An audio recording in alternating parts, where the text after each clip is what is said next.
Breaking news from WRAL. Coverage you can count on. Redrawing voting maps. State Republicans want to gain the advantage ahead of midterms. New reaction from Governor Josh Stein. Tar Heel turmoil, the latest on a trip to Saudi Arabia, and new reports on the power dynamics of Bill Belichick's inner circle. And we have team coverage of day 2 and the first full day out of the North Carolina State Fair. You see a beautiful day there. Meteorologist Grant Skinner will be reporting live there in just a few minutes and let us know when rain might be moving into the forecast. Republican North Carolina lawmakers are gearing up for a vote on newly proposed congressional districts. Good afternoon. Thanks for being with us. I'm Ashley Rowe. And I'm Ken Smith. Chris Lovingood is on assignment out of the State Fair. He will join us shortly in a bit, and Renee has the day off. But let's start this noon hour with that redrawn map that would turn the state's only competitive U.S. House district seat, won by a Democrat in 2024, into a district that's more likely to elect a Republican next year. WRAL's Flynn Snyder following the redistricting fight live outside the legislative building. Flynn, this comes after President Trump has called on Republicans across the nation to redraw congressional districts ahead of the midterms. In Ashley, Ken, state lawmakers are planning to return here to the legislative building next week to vote on those proposed maps. Meanwhile, we now know that the state's Democratic Party is planning to protest this redrawing during a rally that's planned for Tuesday at the state capitol. Under the current map, 10 Republicans and 4 Democrats represent North Carolina in the U.S. House. The proposed map could favor more GOP candidates, creating an 11-3 split instead. It would target Congressman Don Davis, a Democrat who currently represents the northeastern corner of North Carolina, think Goldsboro, Wilson areas. Former Republican State Supreme Court Justice Bob Orr has been critical of the way the GOP has been redrawing district maps for years. He says this is more of the same. The data and the analytics and the algorithms are so sophisticated that I think they can manipulate the voter pools, not to guarantee 100% that they'll never lose, but at least statistically give them a greater chance of prevailing in whatever elections that they may choose to want to win in. And new in the last 2 hours, we are hearing from North Carolina Governor Josh Stein on X. He posted that Republicans are, quote, shamefully abusing their power to take away yours by redrawing this map. Meanwhile, on X, North Carolina Senate Majority Leader Phil Berger says the General Assembly is ready to help Republicans secure Congress and move Trump's agenda forward. Flynn Snyder, WRAL News, live in Raleigh. Well, you can cast your ballot early in Wake County and Cumberland County right now. Early voting for municipal elections will continue through Saturday, November 1st. Election day, by the way, is November 4th. In Wake County, you can vote now at the County Board of Elections. 3 more polling places will open up for early voters on Saturday, October 25th. Those are the community centers in Garner, Apex, and Cary. Another round of nationwide protests are set for tomorrow. Several of those protests will be right here in our area. Back in June, more than 5 million people all across the country were part of the No Kings demonstrations. This Saturday, another 1,300 protests are planned. The group says this will be a nonviolent day of action to, quote, defend democratic norms and reject authoritarianism. Around 15 demonstrations are planned for our area. A full list can be found on our website, WRAL.com. In a little over an hour, a funeral service will be held for one of the 3 high school football players killed in a car crash last week. Trevor Merritt will be laid to rest today in Fayetteville. Nick Merritt, Nick Williams, and Jayon Elliott all played football at E.E. Smith. They died in a crash in Cumberland County last Thursday. A visitation is also scheduled for Elliott this afternoon at Cunningham & Sons in Fayetteville. A 16-year-old is charged with a deadly shooting at a Raleigh gas station. The victim has been identified as 53-year-old Michael Dickens. It happened Monday just before midnight at the Shell on New Bern Avenue. When police got there, they found Dickens shot. A potential motive has not been released.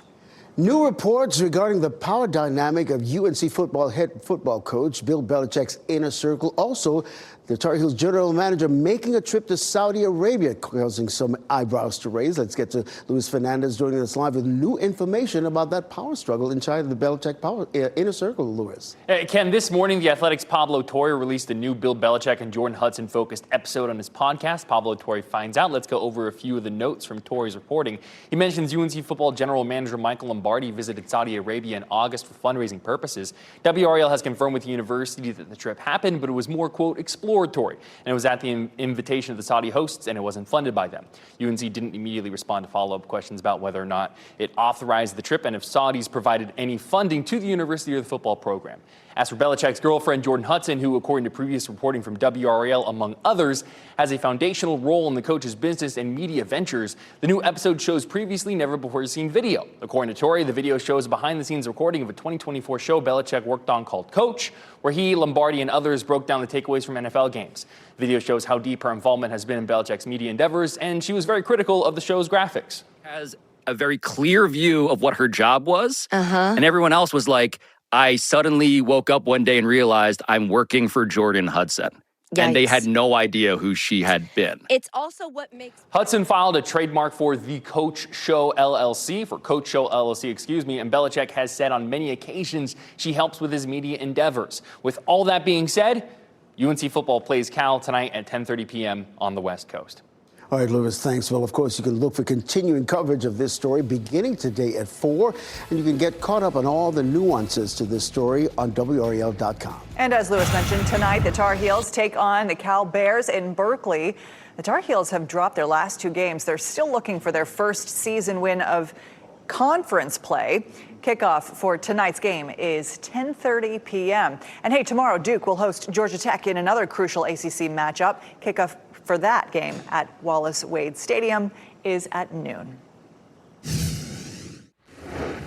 Destiny Patterson here in the WRAL Live Center. I want to bring your attention to this web story that we just posted. The United States has seized survivors after a strike on a suspected drug boat in the Caribbean. This is according to sources with the AP. I want you to also take a look at this video. We have been keeping a close eye on the Caribbean because this is at least the 6th strike under the Trump administration targeting these drug boats. It has been a concerted effort on his behalf. And this is the first time that they have found survivors after doing some of these strikes. At this point, it's not clear if they're considered prisoners of war or if they are considered defendants in a criminal case. Of course, we're going to stay on top of this.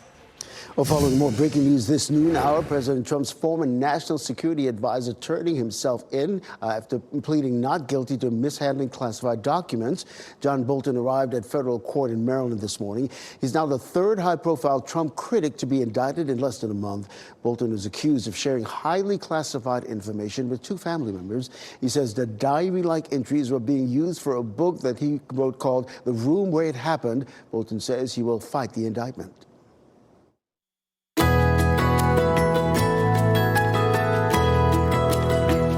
I love that jingle because you know what that means. It is a cool, beautiful day, perfect for any outdoor plans, including going to the North Carolina State Fair. We have live team coverage.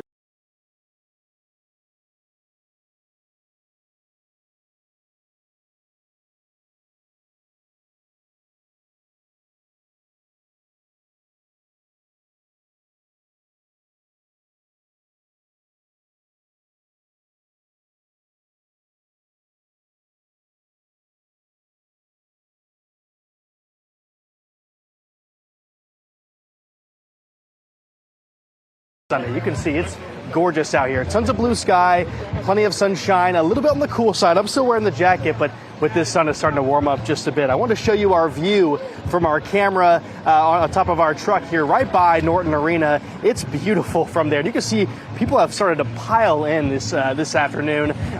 Really excited for a full day of fair fun. Now, I want to show you the temperature this morning first. Look at the chill this morning. 39 degrees this morning was our temperature in Raleigh, so it was chilly.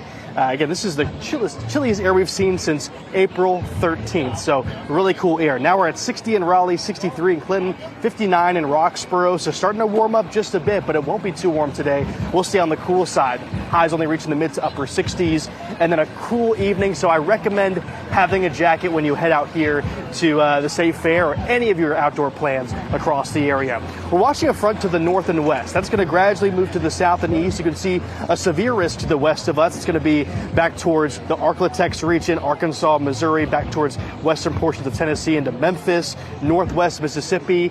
But here, not expecting a severe threat. Maybe some isolated showers by this weekend. I'll talk more about the timing of that rain coming up in just a little bit. But I want to bring in Chris Lovingood here. We've been enjoying some food today and enjoying the fair out here. I was about to say, you buried the lead. Yes, the weather is important. This is his first time at the NC State Fair. Yes. That's why we spent a little time before a meet and greet having some food. It was really good. We're going to cut a video together on social media. You'll see it on our WRAL platform. That's why I have these smart glasses on. But I want to show you this right here because the opening ceremony today for this year's fair happened right in front of this. If you haven't been here yet, this is the Midway Event Center. This is going to be a really important piece at the NC State Fair grounds in general. It'll be available during the NC State Fair next year, but I talked to Commissioner Steve Troxler about this center and why this ceremony was so important. He says, during the State Fair, they're talking about maybe about 1 million people they try to earmark for, but one thing that they're kind of keeping in mind is like weather, what will happen in that regard, and also the concert. There's that Billie Eilish concert that's happening as well.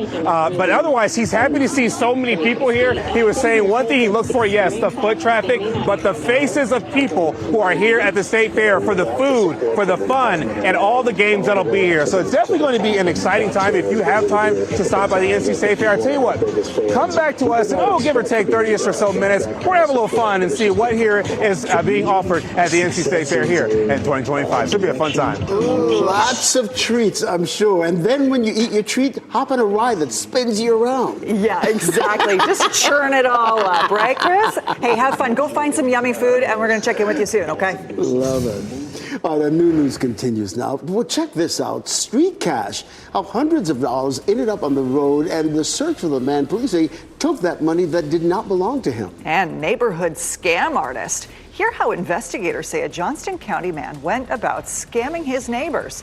One woman's story when our noon news continues. Coming up next, sea storms moving in with WRAL's exclusive Dual Doppler 5000, sponsored by the WRAL weather app. Download now for live radar.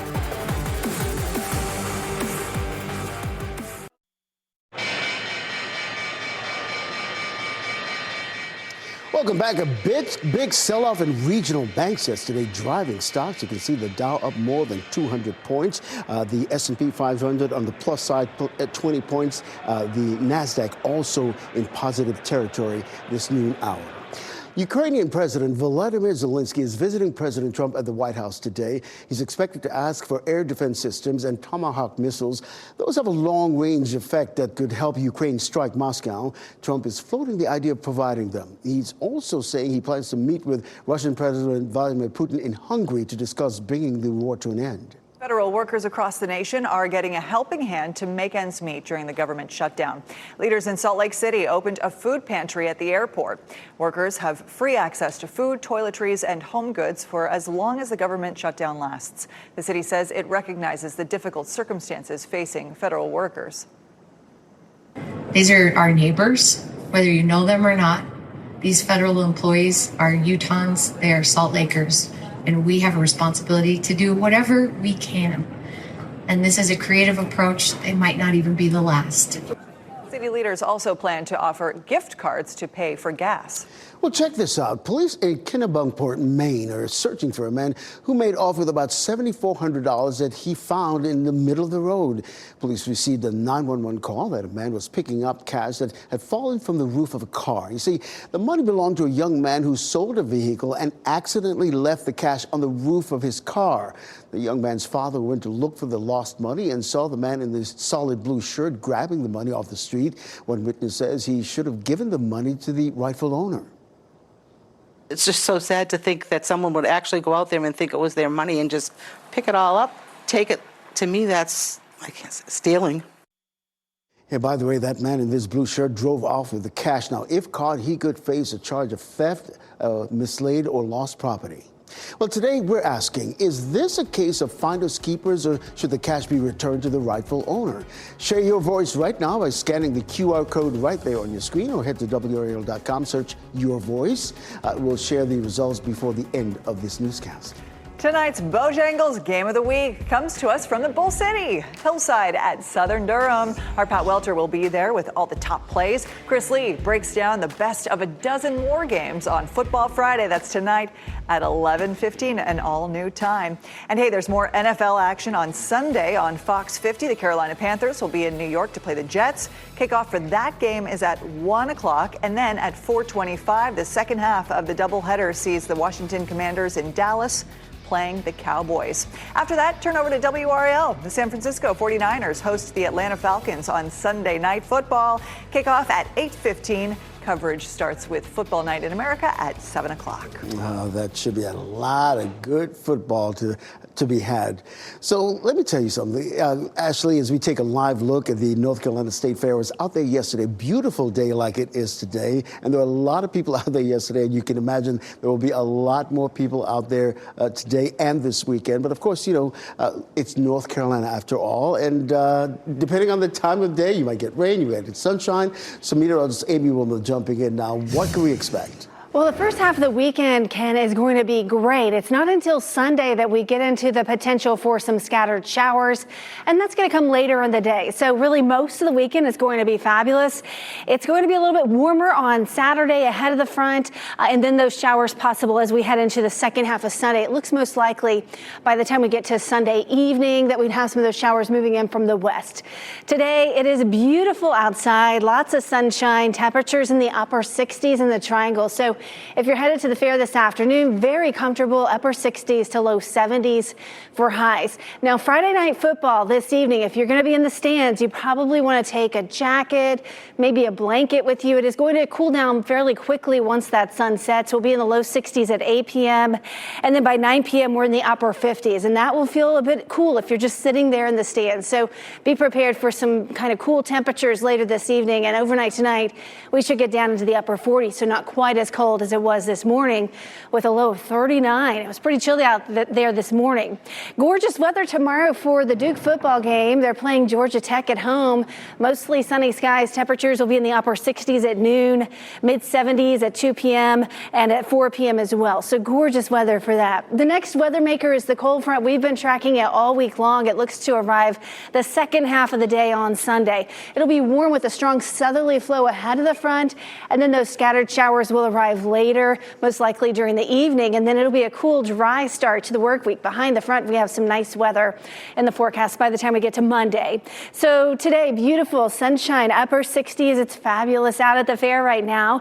Mostly sunny Saturday. It'll be beautiful for the fair. Any kind of outdoor plans you have tomorrow, 77 for the high. And then some rain possible Sunday. But again, this is going to arrive later in the evening, so most of the day is dry. Temperatures will be in the upper 70s. So for the most part, this weekend, we're looking good. It's very nice to kick off the weekend. A nice fall feel out there today with low humidity. It'll be chilly tomorrow morning, 48, but not as cold as it was this morning with those lows in the upper 30s. Warming up tomorrow afternoon, 77, lots of sunshine. And then Sunday, it'll be warm with a strong southerly flow. It'll be breezy at times as well. And then that rain arrives during the evening. The best chance for rain will be late Sunday night. And then it clears out quick. And Monday should be a gorgeous day. Lots of sunshine, a high of 70, pretty much perfect. 76 on Tuesday, so a little bit warmer, and then another front moves in.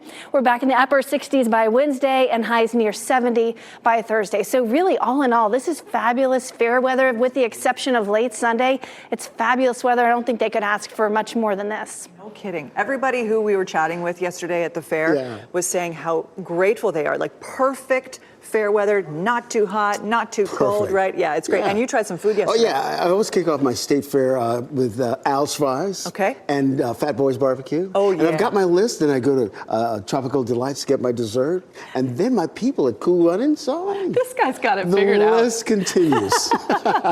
Hey, coming up on our evening news, you got to prepare your gut for the fair sometimes. It's time to indulge in the deep fried foods.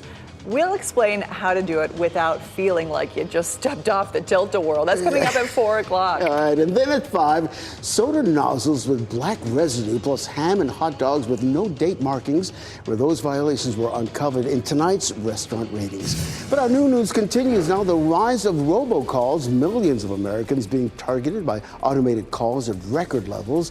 How much the average scam costs unsuspecting victims. And makeup meal.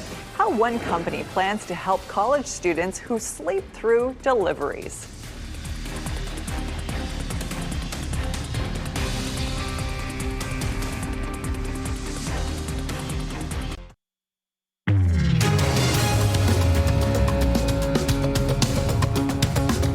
We are getting a better picture of which jobs are being replaced by AI and which ones are relatively safe, at least for now.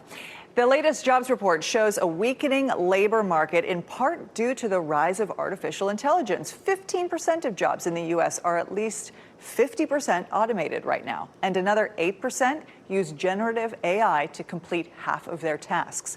Blue-collar workers face the highest risk of displacement.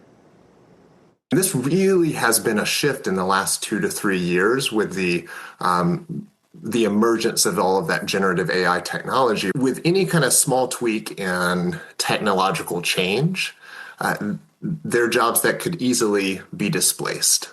One group says a lot of job losses can be avoided by addressing the skills gap. One organization has created what they call the Center for a Skills-Free Future, focusing on teaching folks to work with AI so they aren't replaced by it. And actually, with that in mind, women are leaving the labor force at some of the highest levels in history. An estimated 455,000 women left the workforce between January and August of this year. Only the pandemic saw a larger exodus for that period. Highly educated mothers and black women are leading the exodus. The main reason, rising costs of childcare and early education. Economists say if the trend continues, the losses not only stand to erase historic gains made by women in recent years, but stifle the economy. Robocalls hit the highest level in 6 years, and Americans have little help in fighting back. A new report finds Americans received an average of about 2.56 billion robocalls a month from January to September. The report finds less than half of phone companies filed with the FCC have implemented robocall fighting technology. Robotexts received nearly tripled from 2021 to 2024. Americans lost an average of about $3,700 to scam robocalls and about $1,400 to robotext scams in the first half of this year alone. I'm telling you, I think the majority of the calls that I get to my phone are robocalls. 100%. Hey, AT&T is raising home internet prices again. The company confirming to The Verge prices are going up by $5 a month on all plans starting December. To help offset the changes, customers who haven't already enrolled in autopay and paperless billing can get a $10 monthly discount by signing up with an eligible bank account or a $5 discount with a debit card. Southwest Airlines unveiled its all-new cabin designs. The new Boeing 737 MAX 8 planes have new seats, extra legroom, and larger overhead bins. Passengers can also charge devices using USB-A and USB-C power inputs on seatbacks. Southwest plans to switch from open seating to assigned seating starting January 2026. Well, preying on neighbors, how detectives say a man targeted people in his community. Absolute shock. That's how friends describe the death of a school staffer. What police say prompted the deadly altercation between the worker and a 14-year-old student. And a look at your winning lottery numbers.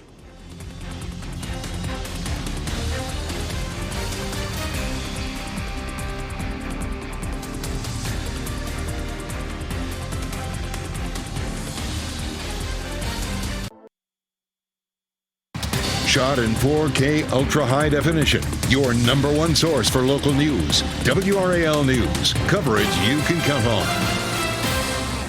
Law enforcement are warning people of a scammer hitting people in Johnston and Wake counties. 26-year-old Cameron Hairston has more than half a dozen pending cases against him for taking money from people for handiwork that he never finished. WRAL's Sean Gallagher joining us now. Sean, you spoke to one of the people who hired Hairston for work. Yeah, she hopped on the Nextdoor app because she was trying to get some work done on her house here behind me. And Cameron Hairston's the one who responded, charging her $300 that now she thinks she will never get back. Sue Oman was looking for a handyman to fix a gap between her chimney and her roof, but now she's hoping to blow the roof off on Hairston. He has 7 current cases pending for obtaining property by false pretense, and arrest warrants show he had a similar strategy each time, giving an estimate for simple home repairs or other housework and never returning to finish the job. Court records total more than $4,000 he's accused of stealing from people. And while Oman's loss isn't the end of the world for her, her goal now is to make sure no one else is hurt by this, and it's why she's speaking out and warning others. I felt so stupid. I felt taken advantage of. And I'm not somebody who likes to be taken advantage of. And as people say, don't tick her off. So I started doing research. I started posting on Nextdoor. I posted something and he contacted me and he said, please take that down. I said, not until I get my money. Miss Oman taking it into her own hands. Now, law enforcement is urging people to take a look at this photo because there could be other people out there who were defrauded by Hairston. His current pending cases are in both Johnston and Wake County, so take a good look to see if he's somebody who you've interacted with. And if you have, or if you do recognize Hairston, whether you're in Wake, Johnston, or any other county around here, you're asked to contact your local law enforcement and let them know. In Raleigh, Sean Gallagher, WRAL News. Destiny Patterson here in the WRAL Live Center. We've learned that 9 people have been arrested out of the Chicago area in the middle of a demonstration there. Take a look. You can see lots of people. This is just outside of an ICE facility in Broadview. There have been demonstrations there for weeks outside of this specific facility. We know at least one person is facing charges of obstructing or resisting officers. We're still working to learn what the other charges are associated with those other 8 people. Raleigh police do not believe drugs or alcohol played a role in an early morning crash in West Raleigh. The crash happened around 1:30 this morning at the intersection of Western Boulevard and Blue Ridge Road. You can see where an SUV came to a stop in a wooded area. The WRAL breaking news tracker captured video of traffic lights on the ground and crews working to repair the traffic lights. The intersection was cleared by 7:30. Raleigh police say no homes lost power because of that crash. North Carolina Central Homecoming Week gets underway today. The school will have a number of events from now through next Saturday. In October last year, if you recall, police responded to 2 different shootings on campus as people were gathering for homecoming events. 4 people were sent to the hospital in one of those shootings. We reached out to North Carolina Central about any heightened security measures in place this year. The university declined to share that information.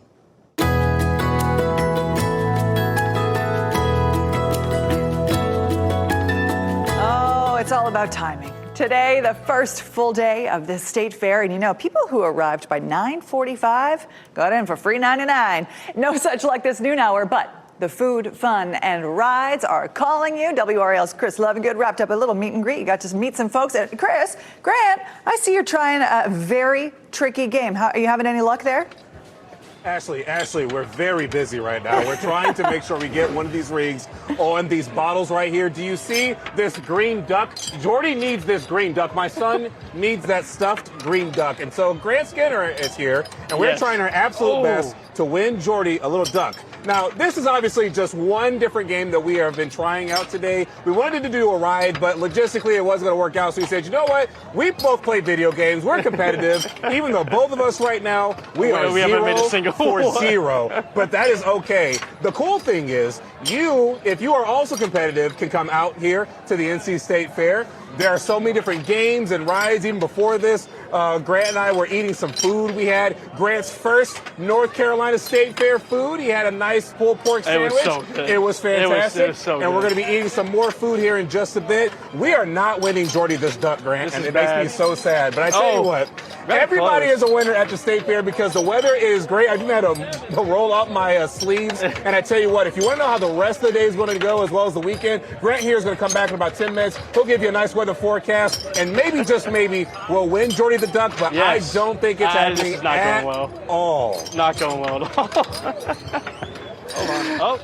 Hey, Chris, your news auntie says you might as well buy Jordy that stuffed animal. Oh, yeah. There's no. I've got bad news for you guys. Here's the truth of it. I actually tried that game yesterday, and this was at 5 o'clock yesterday evening, and let me tell you something. At that time of day, only 10 people actually got the ring properly on the bottle. So, guys, I'm not saying it's impossible, but yeah. It's impossible. I don't think it's rigged. I think we're just bad. I think we're just bad at this. All right, guys, keep having fun.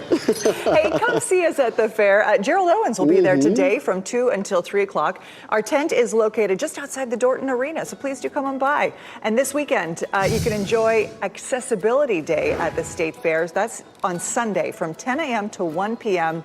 Lights and music are going to be turned off on the rides and the booths. Music stages will only play acoustic sets, so this will provide a low-sensory environment for anybody who may have trouble with a typical day at the fair. It can be a lot. Yeah, that's so important for families and inclusion in this wonderful fall classic of ours. Well, coming up, an unruly fan at a Brewers-Dodgers game loses a woman her job by making inappropriate comments to other fans. What she said that got her fired. Also, an altercation at a youth facility ends with a staffer dying and a 14-year-old facing serious charges. The story behind a deadly kick. And our team is working to bring you exclusive and investigative stories for coverage you'll only find on WRAL. Visit WRAL.com and search only.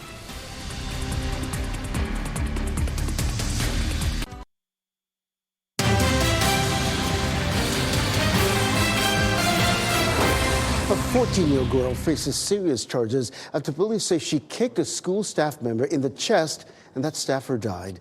This happened Wednesday night at the Meadow Ridge Academy, located about 50 miles outside Boston. The school provides comprehensive care for young adults ages 12 to 21 dealing with mental health, behavioral, and trauma-related difficulties. Authorities say the 14-year-old student was attempting to leave a dorm without permission. When Amy Morrell tried to stop her, the girl kicked her in the chest. Morrell died the next day. You get in a fight, you don't think you're going to hit someone and they're going to die right there. You know what I mean? Especially if you're a kid. So that child's life is probably ruined. Her life is gone. It's just a tragic situation. Well, the teen is charged with assault and battery causing serious bodily injury. The incident is under investigation. A racially charged interaction at a Major League Baseball game in Wisconsin cost one woman her job. Brewers fans scored first, but the Dodgers scored 2 runs in the second inning. Well, that apparently didn't sit well with the woman who was cheering for the Brewers. You can hear her on video saying, "Call ICE," in reference to the other fans that were of Hispanic heritage. Turns out both Dodgers fans were U.S. citizens and veterans of 2 wars. I think she just let out her true colors, let herself let it out of baseball and took it out of cheering into some more personal, the personal level. As you can imagine, this video went viral, and it took less than 24 hours for her comments to get her fired. Her employer, Manpower Group, posted she was investigated and is no longer with the organization. She also resigned as a board member of the Wisconsin branch of the Make-A-Wish Foundation. Well, coming up, a solution for sleepy students. Nearly 3/4 of college students fall asleep before their food delivery arrives. Now, Grubhub has a plan to help them out. Plus, lots of sunshine for the first full day of the North Carolina State Fair. We're going to check in with our friends one more time.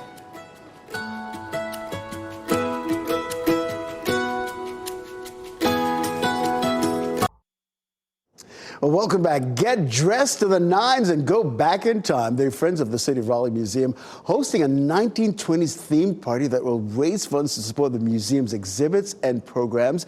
Joining us now to talk about the event is Grady Busby, dressed to the nines like the 20s, chair of the Friends of the City of Raleigh Museum. Grady, it's always great to see you, my always friend. Always a pleasure, Ken. So before we talk about the event, let's talk about the City of Raleigh Museum and why this event is so important, why that museum is so important to our community. Well, the City of Raleigh Museum for many, many years has been focusing on telling the story about Raleigh. And we do it through multiple ways, through our themes, through ways in which we actually have various things in the museum for people to look at and reminisce. And so this event itself gives us an opportunity to raise funds so we can be able to continue the program and continue to tell the good news about the city of Raleigh. And continue to let people know that there is a City of Raleigh museum right in the downtown area. Yeah. So let's talk about the event, Time Warp 2025. What can guests expect? They better dress to the nines. Listen, we are real serious. One of the great things about the City of Raleigh Museum is that with our Time Warp events, we do focus on some form of a decade. And so we're in the 1920s. Starting tomorrow, we're going to bring it way back. We're going to have a very good time. We actually have specialty martinis. We're really going to make this really a speakeasy type of atmosphere and, you know, give you a chance to kind of go back in time, learn about Raleigh in the 1920s. And we have an extraordinary band called the Streetcar. They're here locally, and it's really going to be a wonderful experience. You know, Grady, you've always been passionate about community, the history of our community. Why is this so personal for you? Well, you know, you recognize that we stand on the shoulders of extraordinary people. As we wrap things up, here's a look at a few of the headlines that we are following today. Officials are warning people of a scammer hitting others in Johnston and Wake counties. 26-year-old Cameron Hairston has more than a half dozen pending cases against him, accused of taking money from people for handiwork that he never finished. WRAL is hearing from one of the victims who hired Hairston for work. More on this story coming up on WRAL's Evening News. Today, we're getting new reaction to newly proposed congressional districts. The redrawn maps would turn the state's only competitive U.S. House district seat, won by a Democrat back in 2024, into a district that's more likely to elect a Republican next year. GOP lawmakers are gearing up for a vote on them next week. Democrats plan to protest the proposed maps during a rally. Look for reaction from both sides during tonight's Evening News, starting at 4. New reports regarding the power dynamic of UNC football head coach Bill Belichick's inner circle. This morning, national podcaster Pablo Torre released a new Belichick and Jordan Hudson-focused episode on his podcast, Pablo Torre Finds Out. He mentions UNC football general manager Michael Lombardi visited Saudi Arabia in August. The episode also shows new video of just how deep Hudson's involvement has been in Belichick's media endeavors. There's a lot more to all of this. You can read all about it on WRAL.com. Well, college students who fall asleep before their meals arrive through Grubhub now have an advanced protection for a makeup meal. The delivery company is offering what's being dubbed snooze insurance. They came up with the idea after learning 72% of college students have slept through delivery orders late at night. So it's giving them a chance to receive $15 to go toward a replacement meal. But there's a catch. Students have to be a Grubhub Plus student member. Well, our pet of the day has a heartbreaking story. Meet Reba. This 7-year-old senior girl is fully grown at 50 pounds. Her owner passed away and she was left in the backyard. Now, for a while, extended family came by to feed her and then they just stopped. Reba broke out, and when the neighbors realized she had been abandoned, she has medical issues that require her to be fed every 2 to 3 hours. Reba's adoption fee is waived, so help her live out her golden years. Just contact the SPCA of Wake County. I hope she gets a good home. I know. Okay, let's prepare our guts. The State Fair is in full swing. All right, we need all the help we can get. Today on WRAL News at 4, what you can do to protect your belly while still enjoying all the food that the fair has to offer. Yeah, I'm not even sure how that's possible, but okay, I'll tune in. I'm intrigued. Listen, the NBC News Daily is next on WRAL, your next local news update in about 30 minutes. And you can get breaking news updates anytime with our WRAL News app. We hope you have a great day, a wonderful weekend. And hey, if you're going out to the State Fair, have so much fun. Say hi to us here at the WRAL picnic area. And eat well.